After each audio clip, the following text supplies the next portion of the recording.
खासगीत तरी मुख्यमंत्री पदाचा चेहरा ठरवा, कोणत्याही पक्षाला मुख्यमंत्री मला मान्य.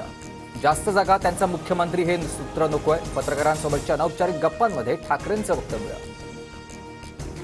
गृहमंत्री जबाबदारी घ्यायला तयार नाहीत. घटनाबाह्य मुख्यमंत्री शिंदे ढोल पिटवत फिरतात. मुलीबाळींच्या रक्षणासाठी शासन घालवा, उद्धव ठाकरेंचं आवाहन.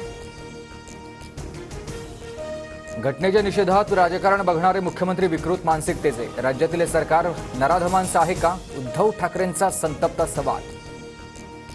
रक्षाबंधनाच्या रात्री मुख्यमंत्री कुठे होते? राख्या बांधून फोटो काढत, पण महिलांची सुरक्षा कुठे आहे? मुख्यमंत्र्यांनी राखीच्या बंधनाला जागावं, ठाकरेंचा शिंदेंवर निशाणा. काही महिन्यांपूर्वीच्या अत्याचाराच्या घटनेत आम्ही खटला फास्ट ट्रॅकवर चालवला, स्पेशल वकील दिले. 2 महिन्याच आरोपीला फाशीची शिक्षा दिली. मुख्यमंत्री शिंदेंचं बीडमध्ये वक्तव्य.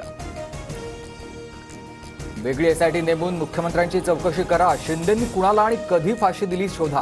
मुख्यमंत्री शिंदेंच्या वक्तव्यावरून ठाकरेंचं आव्हान.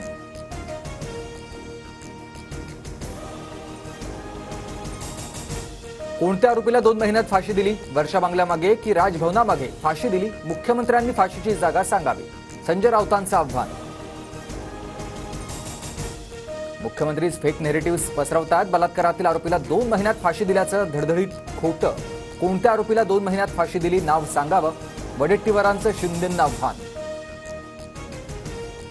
घटनाबाह्य मुख्यमंत्र्यांचा खोटेपणा आता जग जाहीर. 2 महिन्यात निकाल लावून कुणाला आणि कुठे फाशी दिली सांगा. आदित्य ठाकरेंचं शिंदेंना आव्हान.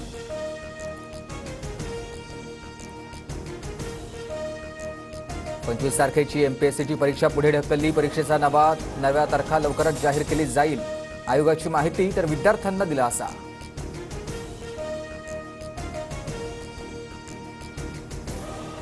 पुण्यात एमपीएससीच्या विद्यार्थ्यांचं आंदोलन सुरूच. आयोगानं पुढे ढकललेल्या परीक्षेत कृषीच्या 258 जागांचा समावेश करावा, विद्यार्थ्यांची मागणी.